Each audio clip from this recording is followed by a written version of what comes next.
روزہ صرف نہ کھانے اور نہ پینے کا نام نہیں ہے، بلکہ روزے کی کچھ شرائط ہیں جن کی رعایت کرنی چاہیے،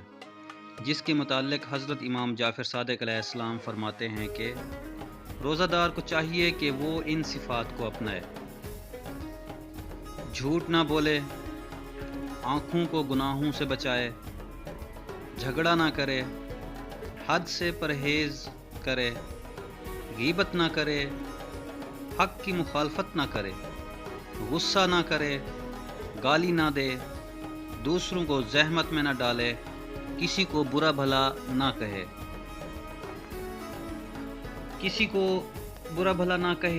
کسی کو تانا نہ دے، کسی سے جنگ و جدال نہ کرے،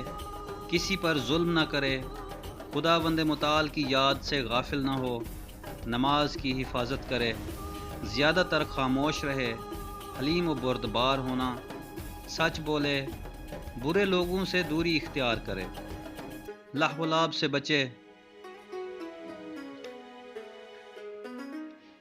کسی سے دشمنی نہ رکھے،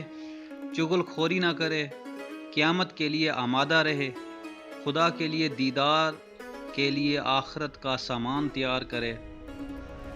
عبادت اور روزمرہ کی زندگی میں خاضع رہے، اپنے اسرار کو محفوظ رکھے، اپنے دل کو یاد خدا سے بھر دے، اپنے بدن کو نجس اور حرام سے پاک کرے، خدا کا خوف اور اس سے امید رکھنے والا دل رکھے۔ دعا ہے اللہ تعالی ہم سب کو ان صفات کا حامل بنائے